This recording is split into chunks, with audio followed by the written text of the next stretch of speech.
ये लड़ाई सिर्फ एक परिवार की नहीं बल्कि पूरे समाज की है। कानून व्यवस्था पर उठ रहे हर एक सवाल की है। जब तक सलाखों के पीछे नहीं होंगे गुनहगार, तब तक फलोदी की सड़कों पर गूंजेगा इंसाफ के लिए हाहाकार।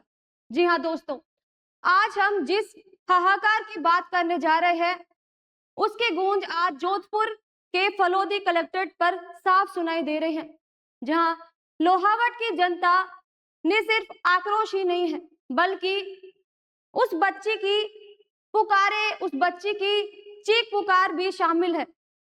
जी हाँ दोस्तों, अपनी माँ के लिए न्याय की गुहार लगा रही बच्ची चीख रही है, चिल्ला रही है और उसकी माँ को न्याय दिलाने के लिए हाथ जोड़कर विनती कर रही है। उस माँ के लिए जिसे उसकी आंखों के सामने एक नकाबपोश बदमाश द्वारा रात के अंधेरे में मौत की नींद सुला दिया गया। जरा सोचिए उस बच्ची पर क्या गुजरी होगी, जो कभी अपनी माँ की गोद में खेली थी, पली बड़ी थी, और जब उसने अपनी माँ को लहूलुहान हालत में देखा तो उस छोटी बच्ची पर क्या बीती होगी। भंवरी देवी लोहावट के जंबेश्वर नगर में घर में अपने दोनों बच्चियों के साथ सोई हुई थी और एक बदमाश ने रात में आकर उसे चाकू से गोद गोद कर उसकी जान ले ली। जरा सोचिए दोस्तों, आप अंदाजा लगा सकते हैं कि इस घटना को अंजाम दिए, इस हत्या की साजिश को अंजाम दिए आज 21 दिन हो चुके हैं, लेकिन लगातार धरने देने के बावजूद, आंदोलन करने के बावजूद भी अभी तक आरोपियों का कुछ पता नहीं चला।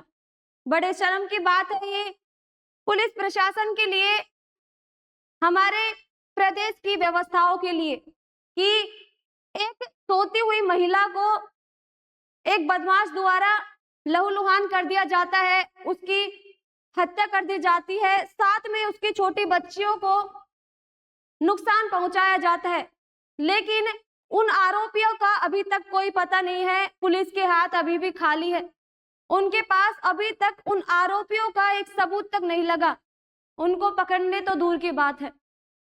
इसके लिए लगातार समाज धरना दे रहा है और न्याय के लिए गुहार कर रहा है, लेकिन जब वहां के विधायक पब्बा राम से भंवरी देवी के हत्याकांड को लेकर न्याय के लिए बोला गया, समर्थन के लिए बोला गया, तो पब्बा राम के समर्थकों ने उनको धमकी भरे संदेश दिए कि इसमें वो क्यों इस्तीफा देंगे, क्योंकि एक विधायक की जिम्मेदारी होती है अपने जिले के अंदर या अपने क्षेत्र के अंदर कानून व्यवस्था किस प्रकार की है, नहीं है, इसकी जानकारी लेना।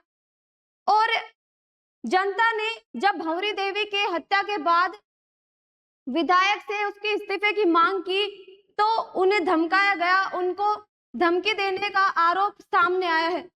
कितनी शर्म की बात है ये। आप देख सकते हैं कि जो पूर्व विधायक है, उनके नेतृत्व में लगातार समाज आंदोलन कर रहा है।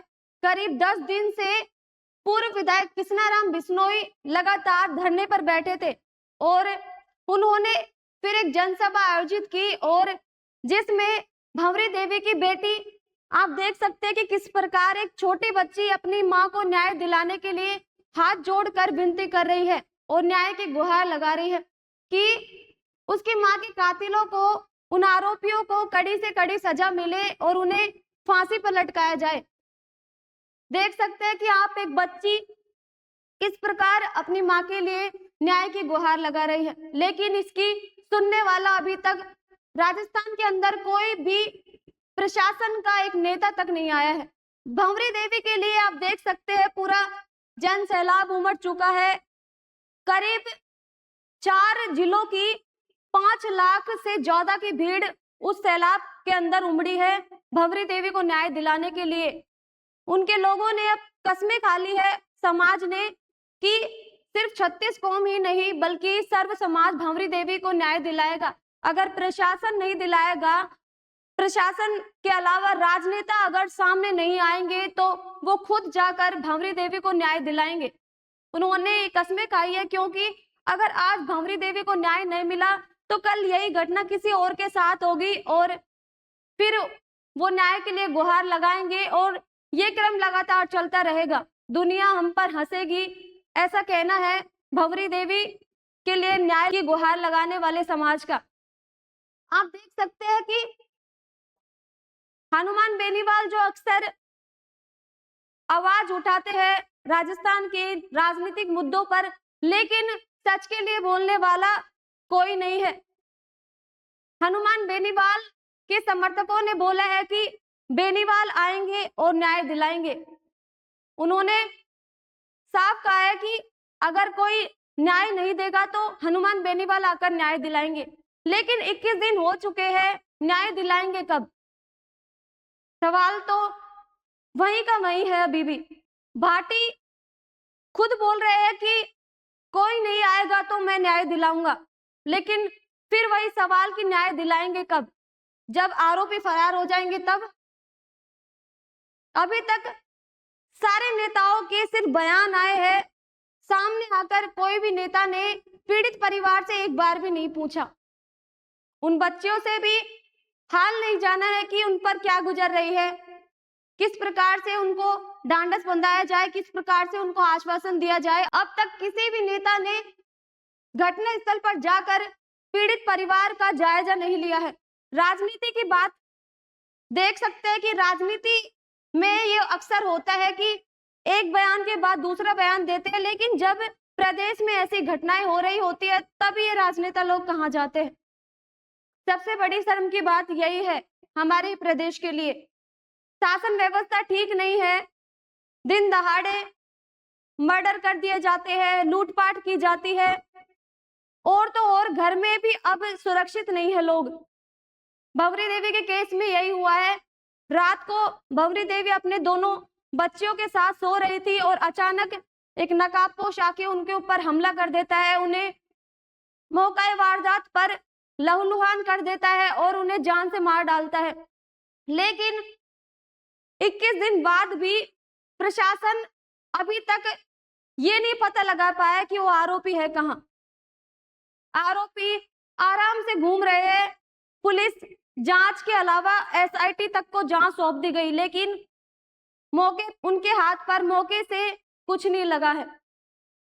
आप सोच सकते हैं जब पुलिस के हाथ कुछ नहीं लगा तो फिर आम आदमी का क्या हाल है? क्या जनता उनको न्याय दिलाएगी? क्योंकि आरोपियों को ढूंढने का काम पुलिस का है, एसआईटी का है। अगर 21 दिन के इंतजार के बाद भी आरोपी की तलाश नहीं हो पा रही है तो फिर प्रशासन की जिम्मेदारी क्या है? एक महिला को कब न्याय मिलेगा? उसकी बच्ची लगातार गुहार लगा रही है न्याय के लिए। सर्व समाज अब आ चुका है आंदोलन के लिए। अब देखते हैं कि इसमें राजनेता कब पीड़ित परिवार को समर्थन देने आते हैं और कब भंवरी देवी को न्याय दिलाने के लिए क्या मांगे रखते हैं, और सरकार के खिलाफ अब यह आंदोलन कितना तेज होगा ये तो आने वाला वक्त ही बताएगा। लेकिन आपकी इस बारे में क्या राय है, जरूर बताइएगा हमें। धन्यवाद।